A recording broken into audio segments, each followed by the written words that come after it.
Boa noite, igreja. Vamos ficar de pé. A igreja está quase cheia. Inclusive, Anderson, a gente precisa, domingo que vem, se Deus quiser, vai ter mais pessoas. A gente vai ter que precisar colocar as faixas dos bancos para dar uma separada, tá? No próximo.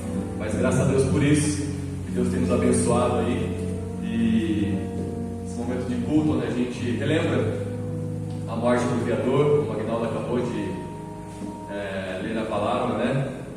Para alguns existirão duas mortes: a morte física e a morte eterna, que vai viver no lago de fogo, de enxofre. E para os outros, eu acredito que eu e você, nós passaremos apenas por uma morte, que é a morte física, e depois nós voltaremos para onde a gente não deveria ter saído, que é o céu celestial. E graças a Deus por isso. Graças a Deus, porque não foi pela minha obra nem pela sua obra, porque se dependesse disso, nós não estaríamos nem aqui. Mas foi uma graça, foi um sangue. Então, com esse entendimento, que Deus venha trabalhar em nossos corações nessa noite. Hoje que é a ceia do Senhor, que Deus venha quebrantar os nossos corações.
ensanguentada, que foi por cada um de nós. Foi para nos limpar, para nos trazer a salvação que a gente não merecia. E esse presente que o Senhor nos deu, nós estamos aqui agradecendo por esse presente, agradecendo por essa salvação. E por isso nós estamos aqui trazendo a Deus esse pequeno louvor, essa pequena adoração, sabendo que o Senhor merece muito mais do que isso. Nos ensine nessa noite, ó Deus, nos abençoe nesse culto e continue, ó Deus, a tocar os nossos corações nesse louvor. Amém.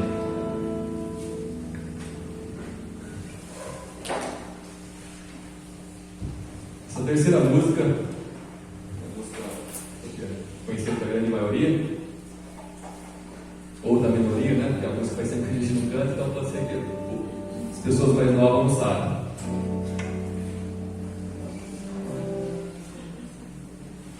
Se eu aqui não sabe, não ensinar ele.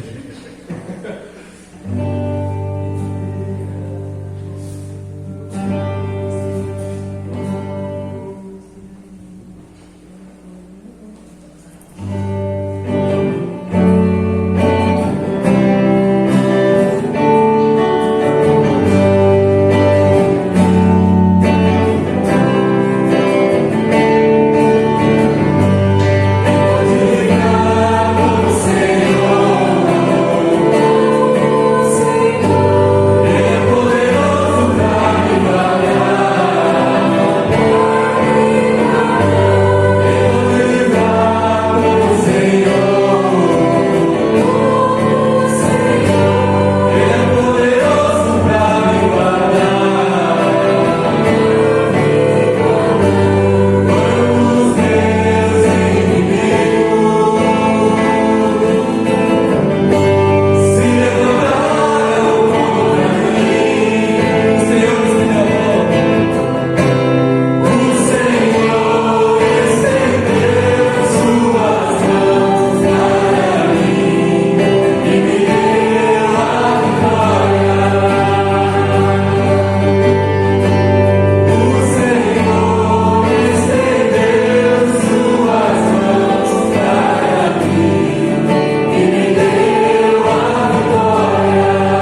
Boa noite, irmãos. Como tenho dito, é sempre um grande privilégio estar na casa do Senhor. Valorize esse momento e, acima de tudo, deseje de fato que o Senhor fale com você, que o Espírito Santo de fato edifique a sua vida.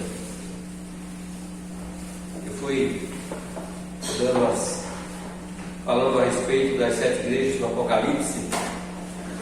Eu fui de certa forma tentado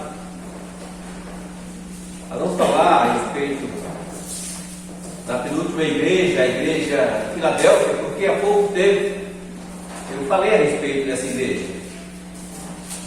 Fui preparado um sermão na carta de Paulo aos Colossenses, mas botei a carta de João aqui no livro de Apocalipse, para falar um pouco mais a respeito dessa igreja, a igreja de Filadélfia. Eu gostaria que, de fato, essas igrejas descritas aqui no Apocalipse, espero que, de fato, sinceramente, que você tenha aprendido algumas verdades de como nós devemos servir ao Senhor, de como nós devemos andar na presença do Senhor.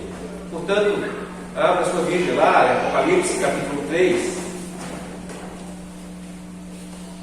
Apocalipse capítulo número 3,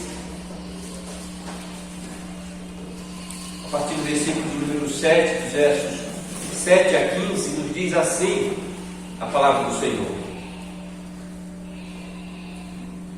Ao anjo da igreja de Filadélfia escreve: estas coisas diz o santo, o verdadeiro, aquele que tem a chave de Davi, que abre e ninguém fechará, e que fecha e ninguém abrirá. Conheço as tuas obras, esse teu posto diante de ti uma porta aberta, a qual ninguém pode fechar, que tens pouca força, entretanto guardaste a minha palavra e não negaste o meu nome. Eis farei que alguns dos que são da sinagoga de Satanás, desses que a si mesmos se declaram judeus e não são, mas mentem, eis que os farei vir e prostrar-se aos teus pés e conhecer que eu te amei. Porque guardaste a palavra da minha perseverança, também eu te guardarei da hora da provação que há de vir sobre o mundo inteiro, para experimentar os que habitam sobre a terra. Venho sem demora, conserva o que tens, para que ninguém tome a tua coroa. Ao vencedor falo-ei coluna do santuário do meu Deus, e daí jamais sairá. Gravarei também sobre ele o nome do meu Deus, o nome da cidade do meu Deus, a nova Jerusalém que desce do céu, vinda da parte do meu Deus, e o meu novo nome. Quem tem ouvidos, ouça o que o Espírito diz às igrejas. Oremos, meus queridos, nós te louvamos, nós te agradecemos e te suplicamos, acima de tudo, que o teu Santo Espírito fale conosco através da tua palavra. Que sejamos edificados de maneira, Deus dos céus, que possamos viver na tua presença da maneira que te agrada. Nós te agradecemos, nós te suplicamos, nós fazemos isso em nome do Senhor Jesus Cristo. Amém. Irmãos, dos crentes estavam conversando e um dos crentes perguntou ao outro: a sua igreja é forte? A sua igreja é forte? Sim, muito forte. Muito forte, respondeu ele. Quantos membros ela tem? Somos ao todo 76 pessoas. Só isso, respondeu o outro. Então é gente de muito dinheiro. Aquele outro disse: ao contrário, muito pelo contrário, somos muito pobres e lutamos constantemente contra as nossas falhas. Nós somos muito pobres e constantemente lutamos contra os nossos pecados. Nós reconhecemos que somos falhos e constantemente estamos prostrados diante do Senhor, confessando os nossos pecados, confessando quem nós somos. Como então a sua igreja é forte?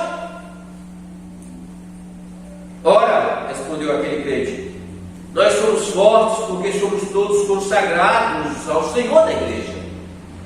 Nós somos fortes porque vivemos em paz.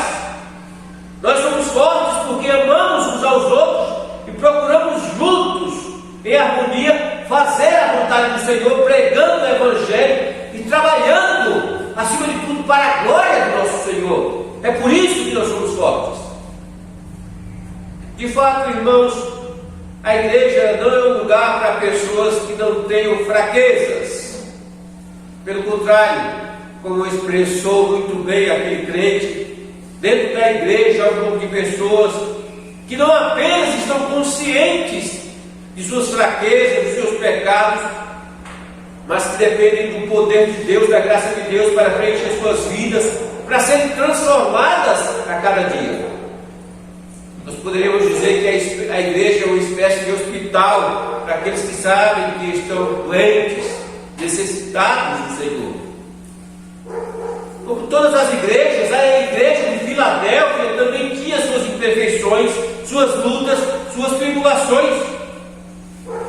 Contudo, irmãos, o Senhor elogiou essa igreja por causa da sua fidelidade. O Senhor elogiou essa igreja por causa da sua lealdade à palavra de Deus. Essa igreja e a congregação lá em Esmirna foram as únicas das 7 igrejas que não receberam nenhuma reprovação do Senhor.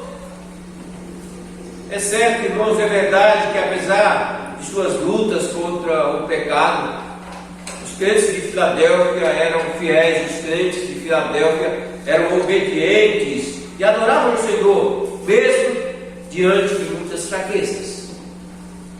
Os crentes dessa igreja nos oferecem certamente um bom exemplo, um bom modelo de uma igreja fiel ao seu Senhor.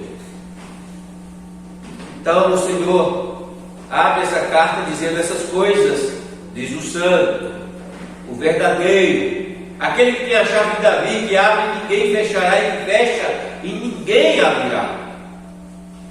Essa visão do Senhor da glória, irmãos, essa visão do Senhor da igreja tem características nitidamente lá no Antigo Testamento. Dizer que Deus é santo é dizer que Ele é totalmente separado do pecado, portanto, seu caráter é absolutamente santo, sem mácula, sem mancha. No entanto, irmãos, esse título não apenas é destinado a Deus, bem como ao Senhor Jesus Cristo. Enquanto muitos religiosos tinham dúvida sobre quem era o Senhor Jesus Cristo, os espíritos imundos não tinham essa dúvida. Certa vez um deles disse: bem sei quem és, tu és o Santo de Deus. Porque Ele é santo. Porque Ele é santo, irmãos, a sua igreja também precisa ser santa. Ele não apenas é santo, mas Ele também nos diz, o texto bíblico descreve como verdadeiro. Esse título denota que Ele é genuíno, autêntico, Ele é real. Ele é apresentado aqui em Apocalipse como aquele que anda no meio da sua igreja, como aquele que sonda mentes e coração. Ele é também identificado aqui como aquele que abre e ninguém fechará, e que fecha e ninguém abrirá. Que o Senhor Jesus Cristo é o santo, o verdadeiro, o soberano, o onipotente, o Senhor da igreja, não tenha encontrado nada para condenar a igreja de Filadélfia, irmão. Certamente isso serviu de grande incentivo a esses crentes, para que eles continuassem sendo fiéis ao Senhor. Pouco se sabe a respeito dessa igreja, mas grandes homens passaram por aquele lugar. Grandes homens serviram ao Senhor. Grandes pastores, grandes servos, de fato, deixaram ali, naquela igreja, uma marca impressionante. Inácio, grande servo do Senhor, passou por aquela igreja quando ele estava indo de caminho a Roma, onde ele seria morto. Mais tarde ele seria morto. Mas antes que isso acontecesse, ele escreveu uma carta para aquela igreja, encorajando aqueles irmãos a continuarem, a permanecerem fiéis. Porque muitos dessa igreja aqui foram martirizados, foram mortos, juntamente com o pastor Policarpo. Muitos aqui passaram, irmãos, por grandes apertos, por grandes perseguições. Ser crente nessa igreja, nesses dias, não era fácil. Irmãos, qual é o teor dessa carta? O que essa carta tem a nos ensinar, já que ela também foi escrita para a nossa igreja? O que tinha a dizer aquele que estava presente, aquele que caminhava no meio do seu povo? O que o Senhor, irmãos, tinha a dizer a respeito de uma igreja fiel? E rapidamente aqui eu destaco 3 características dessa carta, irmãos, dirigida a esta igreja. Primeiramente, aqui um elogio, como o Senhor vai fazer em outras cartas. Nós podemos ver aqui em Apocalipse. Após o Senhor se apresentar, Ele disse a essa igreja: conheço as tuas obras, eu sei quem vocês são, conheço vocês. Eis que tem um posto diante de ti, uma porta aberta, a qual ninguém pode fechar, que tens pouca força, entretanto guardaste a minha perseverança e não negaste o meu nome. Irmãos, não encontramos nada nessa igreja que tenha causado no Senhor alguma preocupação. Não. O Senhor estava extremamente satisfeito com essa igreja. O Senhor se alegrava com essa igreja. O Senhor Jesus Cristo, essa igreja só tinha elogios. Esses irmãos, o Senhor então elogiou essa igreja, irmãos, por 4 realidades que essa igreja vivia, que essa congregação vivia. Primeiro, o elogio do Senhor era porque a igreja de Filadélfia tinha pouca força. Ao contrário disso, representar um comentário negativo a respeito dessa igreja, sobre a sua fraqueza. Ao contrário disso, irmãos, o Senhor estava elogiando, na verdade, a sua força. A igreja de Filadélfia era pequena em número, mas tinha um impacto poderosíssimo naquela cidade. A maioria dos membros da igreja poderiam ser pobres, mas como Paulo, eles poderiam dizer: pelo que se prazer das fraquezas, das injúrias, das necessidades, das perseguições, das angústias, por amor de Cristo, porque quando sou fraco, então eu sou forte. Então o Senhor elogia essa igreja, porque essa igreja tinha pouca força, e justamente por ter pouca força, essa igreja buscava o Senhor, buscava a dependência do Senhor. Apesar de serem poucos, o poder espiritual fluía dessa igreja, de maneira que vidas ali eram resgatadas e transformadas pelo poder do Evangelho. Os crentes dessa igreja, irmãos, também eram marcados pela obediência, elogiados, porque se mantinham fiéis à palavra de Deus. Eles podiam dizer, como disse Jó, do mandamento de teus lábios nunca me apartei, escondi no meu íntimo as tuas palavras. Eles entendiam, irmãos, perfeitamente aquilo que eles deveriam viver, aquilo que eles deveriam guardar, e eles, de fato, eles são elogiados pelo Senhor por causa disso. Eles foram chamados para ser fiéis. Eles conheciam, eles sabiam disso. Eles não se desviavam do padrão mostrado pelo Senhor. Eles não se desviavam da autenticidade do seu amor pelo Senhor Jesus Cristo. Cristo ainda elogiou essa congregação por não terem negado o seu nome, apesar das pressões, que não eram poucas. Irmãos, eles permaneceram leais ao Senhor, dispostos a pagar o preço da sua lealdade. Eram crentes de verdade. Não eram aqueles tipos de crentes que, quando passam por alguma dificuldade, começam a reclamar. Não, eles sabiam que por causa da perseguição, eles sabiam que por causa da verdade, eles sabiam que pelo fato de viverem na presença do Senhor, eles sofreriam isso, e eles aceitaram isso. irmãos, Cristo também elogiou essa igreja, a igreja de Filadélfia, porque seus membros tinham mantido a palavra da sua perseverança, ou em outras palavras, vocês obedeceram ao meu comando com paciência. Vocês foram pacientes diante da verdade, viver a verdade. Irmãos, como disse, ser crente nesse lugar, nessas circunstâncias, não era nada fácil. A resistência firme, a paciência que marcou a vida dessa igreja deve ser um modelo para todos nós, ainda que vivamos, irmãos, numa certa liberdade. Na verdade, a resistência, na verdade, a perseverança, a paciência em seguir ao Senhor, independente das circunstâncias, é um aspecto essencial da nossa fé. Quando crentes, quando pessoas afirmam ser crentes no Senhor Jesus Cristo, e ao passar por dificuldades, começam a abandonar a igreja, começam a se distanciar do Senhor, isso nada mais é do que evidente do que de fato essas pessoas nunca conheceram o Senhor, nunca se encontraram com a graça do Senhor. Porque, irmãos, são nas provações que somos lapidados, através dos momentos difíceis que nós recorremos ao Senhor, nos prostramos devidamente diante dele. São nesses momentos em que as nossas orações têm sentido, que as nossas palavras dizem exatamente aquilo que nós queremos dizer. Irmãos, o Senhor elogiou essa igreja por sua fidelidade, e fidelidade é algo que o Senhor aprecia, é algo que o Senhor abençoa. Não nos esqueçamos disso. Mas não apenas isso, o Senhor também faz a essa igreja grandes promessas.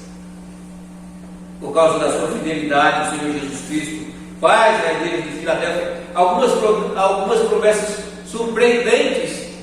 Primeiro, ele colocou diante deles uma porta aberta, como diz o texto, que ninguém podia fechar. Ali havia uma proclamação poderosa do Evangelho, havia salvação, havia cura, havia transformação, havia libertação, havia serviço, adoração que glorificava a Deus. Aquela cidade servia de porta, de entrada a muitos outros lugares, cidades importantes, e aquela localização privilegiada deu aos crentes dessa igreja uma excelente oportunidade para pregar o Evangelho, para que muitas pessoas fossem salvas, e eles entenderam isso, e eles praticaram isso. Mas não apenas isso, o versículo 9 registra uma segunda promessa. O texto aí nos diz: eis farei que alguns dos que são da sinagoga de Satanás, desses que a si mesmos se declaram judeus e não são, mas mentem, eis que os farei vir e prostrar-se aos teus pés e conhecer que eu te amei. Os crentes e irmãos desse lugar enfrentavam uma grande hostilidade por parte dos judeus, por causa da sua rejeição ao Senhor Jesus Cristo como Messias de Deus. Eles, evidentemente, não eram uma sinagoga de Deus, mas, como diz o texto, uma sinagoga de Satanás. Embora alegassem que fossem judeus, o que eles, na verdade, reivindicavam era uma grande mentira. Podemos dizer que racionalmente, culturalmente, cerimonialmente eram judeus, mas espiritualmente se viu uma grande mentira. Então, surpreendentemente, o Senhor prometeu que muitos desses haveriam de reconhecer, haveriam de se curvar diante dessa igreja e reconhecer que eles eram amados de Deus. Os inimigos, muitos dos inimigos dessa igreja seriam derrotados, seriam humilhados, mas que isso, a igreja de Filadélfia certamente seria recompensada pela salvação de alguns dos próprios inimigos.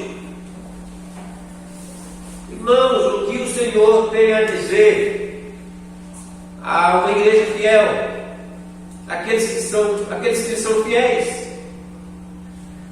Irmãos, o Senhor tem muito a nos ensinar, e em todas essas cartas que nós estamos estudando aqui, aos fiéis, o Senhor claramente faz uma distinção tremenda entre os fiéis e os infiéis. no mesmo lugar, dentro da mesma igreja.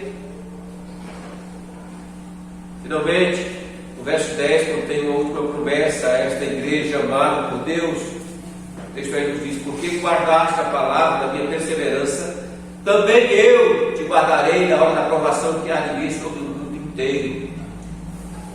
Porque os crentes dessa igreja tinham passado com êxito por tantos e tantos pesados testes, o Senhor Jesus Cristo prometeu poupá-los do teste final.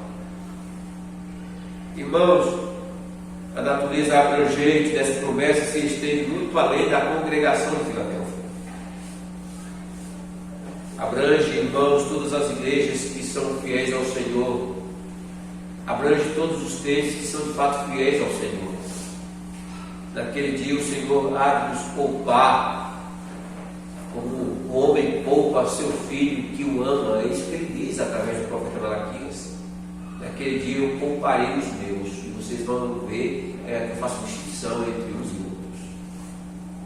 Irmãos, que essa fidelidade faça parte da nossa vida, que possamos viver, irmãos, de maneira verdadeira diante daquele que sonda mentes e corações, sabe exatamente que nós somos no mais profundo.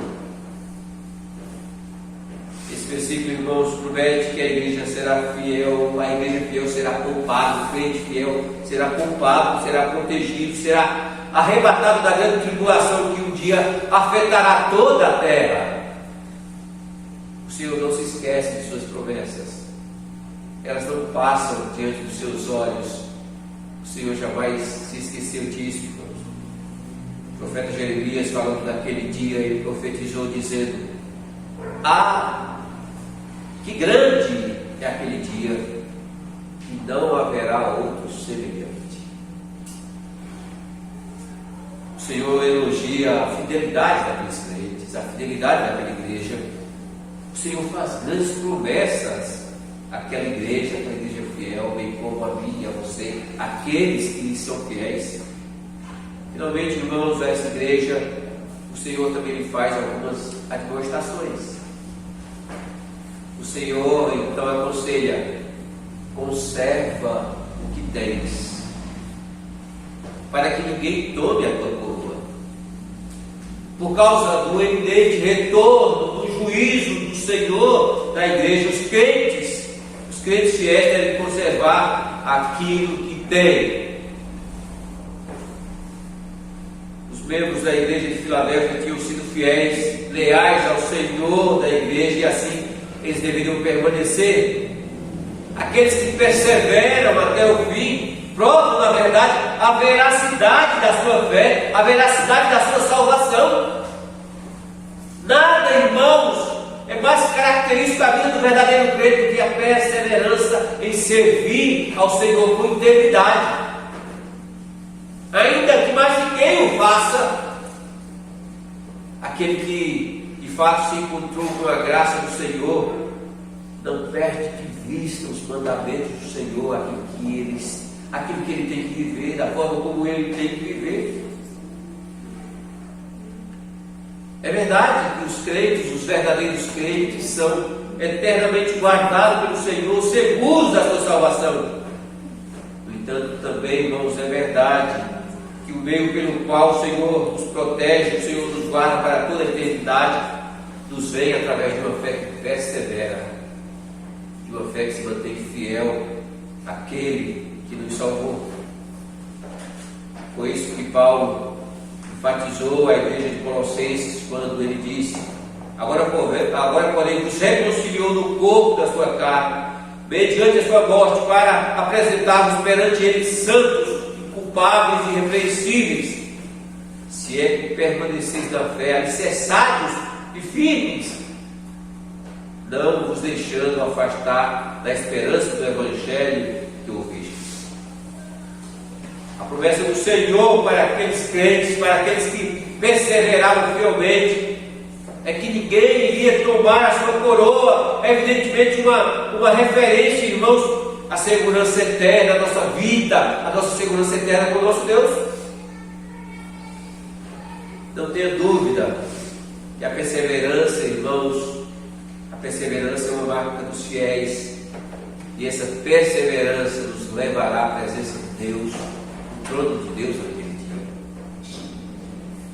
De maneira que nós devemos viver essa perseverança todos os dias, nos dias bons, nos dias não tão bons assim. Porque sabemos que o nosso destino é a glória eterna, aconteça o que acontecer por aqui. Ao vencedor, disse o Senhor, falei coluna no santuário do meu Deus, e daí jamais sairá. Gravarei também sobre ele o nome do meu Deus, o nome da cidade do meu Deus, a nova Jerusalém que desce do céu, vinda da parte do meu Deus, e o meu novo nome. Aquele que anda no meio da sua igreja conclui essa carta falando de 4 realidades. Realidades, irmãos, não mais temporais, presentes, mas realidades eternas. A primeira coisa é que Cristo faria deles um pilar, um templo de Deus, e jamais dali eles sairiam. Os crentes entenderam essa mensagem, entenderam o que estava escrito naquela carta, certamente. Essa cidade havia sido abalada por um terremoto. Constantemente acontecia isso nesse lugar. E muitos dos crentes ali, seja por causa dos terremotos, seja por causa da perseguição, muitos ali tinham que habitar em tendas no deserto. Então, quando o Senhor disse que eles seriam coluna no templo de Deus, eles entenderam, eles captaram a mensagem. Nós não vamos viver dessa instabilidade que nós estamos vivendo aqui. Ora na cidade, ora no campo. Ora no campo por causa dos terremotos, ora no campo por causa da perseguição. Eles entenderam, irmãos, que seriam colunas do santuário de Deus. Eles entenderam essas verdades aqui. Um pilar representa estabilidade, representa permanência. Além, evidentemente, de representar honra. Esses entenderam o teor dessa carta. A promessa maravilhosa do Senhor Jesus Cristo aos crentes é que eles teriam um lugar eterno, lugar de honra no templo de Deus, da cidade celestial. Irmãos, para os crentes que costumavam fugir desses lugares, o Senhor diz: isso não vai acontecer sempre. Sejam fiéis, perseverem. Todas essas instabilidades, elas se darão. Elas se darão. Mas também, irmãos, a segunda verdade dirigida a esses crentes é que ele, o Senhor, iria escrever sobre eles o nome do seu Deus, uma referência certamente aqui à propriedade, além de também falar da nossa relação pessoal com o Senhor, da nossa relação íntima que estaremos vivendo com o Senhor por toda a eternidade. Ele vai escrever sobre cada um de nós, evidentemente, representava essa intimidade, essa comunhão com o Senhor, esse sinal de propriedade que nós somos dele. Terceiro, Cristo também disse que escreveria o nome da cidade, do seu Deus, a nova Jerusalém, uma referência àquilo que nós haveremos de herdar. E finalmente, Cristo prometeu também que escreveria o seu novo nome sobre eles. O nome de Cristo, irmãos, representa a plenitude da sua pessoa, uma referência àquele que cada um de nós dos céus veremos como Ele é. Nós não temos ideia do que nos aguarda. É por isso que a palavra do Senhor nos diz claramente: olha, nem olhos viram, nem ouvidos ouviram, nem jamais penetrou em coração humano o que Deus tem preparado para aqueles que o amam. Nós haveremos de ver como Ele é. Novo nome pelo qual nós vamos ter o privilégio de chamá-lo vai refletir, irmãos, a gloriosa revelação da sua pessoa como ninguém jamais viu. Tudo isso o Senhor prometeu aos crentes fiéis, aqueles que não se dobraram diante do mundo, aqueles que de fato continuaram crendo nas verdades do Evangelho, aqueles que de fato amam ao Senhor Jesus Cristo. E o Senhor não disse isso unicamente aos crentes fiéis de Filadélfia, não. O Senhor está dizendo isso a mim e a você nesta noite. O tratamento do Senhor é o mesmo. O mesmo tratamento que Ele deu aos fiéis lá de Filadélfia, que Ele dá aos crentes dos nossos dias. O mesmo tratamento que Ele deu aos infiéis de outras igrejas, Ele continua dando. Porque Ele sempre faz distinção, irmãos, entre aqueles que o amam e aqueles que não amam. Irmãos, crente, nós devemos, irmãos, como crentes do Senhor Jesus Cristo, temer mais a Deus do que as pessoas, amar mais a palavra do Senhor do que aquilo que a nossa sociedade tem pregado, tem falado, tem insistido em viver. Ainda que tudo isso tem um certo brilho, ainda que tudo isso tem um poder de nos chamar, nós temos que entender a verdade do Evangelho, e que essas palavras são fiéis e verdadeiras. E finalmente o Senhor conclui essa carta à igreja de Filadélfia, a nossa igreja, dizendo: quem tem ouvidos ouça o que o Espírito diz à igreja. O Senhor chama-nos a atenção para que não apenas ouçamos essas verdades, mas que, acima de tudo, irmãos, possamos viver essas verdades. Essa, já disse, é uma exortação a todas as igrejas, a todos os crentes. Essa carta aos fiéis dessa igreja revela aquele que é verdadeiro, aquele que é onipotente, aquele que é soberano, aquele que é santo. Ele derrama as suas bênçãos sobre o santo, sobre a igreja santa. Ele derrama as suas bênçãos sobre aqueles que de fato amam. Não nos esqueçamos disso. Ele abençoa as portas, Ele abençoa abrindo as portas para que esses sejam usados na salvação de outras pessoas. Esses serão instrumentos da salvação, esses serão poupados do grande dia da tribulação que virá sobre a terra. E finalmente, nos céus, Ele, o Senhor, se revelará aos seus fiéis. Para sempre estaremos com Ele. Guarde essas verdades, irmãos, jamais se esqueça disso. Essas ricas promessas que o Senhor fez a todas as igrejas, a todos os fiéis. Como aquele crente que no início perguntava para o outro: a sua igreja é forte? Ele falou, ele respondeu: a minha igreja é forte. Quantos membros? Nós somos só 76 ao todo. Mas como a sua igreja é forte? A nossa igreja é forte porque ela ama o Senhor, porque ela vive a palavra do Senhor, porque ela persevera em servir ao Senhor, porque ela é fiel ao Senhor. É por isso que a nossa igreja é forte.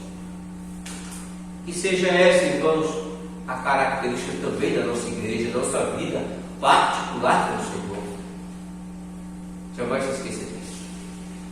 Não se esqueça disso. Que essa fidelidade esteja sobre as nossas vidas, que essa fidelidade, de fato, dirija os nossos passos, que a nossa adoração ao Deus da nossa salvação, irmãos, comece fora desse lugar, para que quando adentrarmos aqui, como falei na escola dominical, o Senhor se agrade de estarmos na sua presença. O Senhor possa dizer: não, eu me agrado de vocês, como Ele disse a igreja de Filadélfia. Eu gosto de estar com vocês. Eu amo estar na presença de vocês. Eu amo caminhar sobre vocês. Eu amo caminhar no meio de vocês. Eu gosto de sentar ao lado de vocês. Porque aqui, verdadeiramente, vocês me adoram. Que nós possamos viver essas verdades. Que nós possamos viver, irmãos, como os fiéis da igreja de Filadélfia. E que o Todo-Poderoso Deus da nossa salvação seja glorificado através das nossas vidas. Amém. Olha, meus irmãos, Deus Santo, Deus Eterno, nós te agradecemos. Te agradecemos por tua palavra, nós te louvamos, meu Pai, porque o Senhor tem nos ensinado que a fidelidade, ó Pai, é algo que nós devemos buscar, viver, porque, ó Pai, o Senhor se agrada disso. Deus, derrama a tua graça sobre as nossas vidas, dirige-nos, ó Pai, que o teu Santo Espírito governe de fato as nossas vidas. que possamos nos submeter ao Senhor, de maneira que o Senhor, o Deus da nossa salvação, seja exaltado. Te agradecemos, te louvamos, nós fazemos isso em nome do Senhor Jesus Cristo. Amém.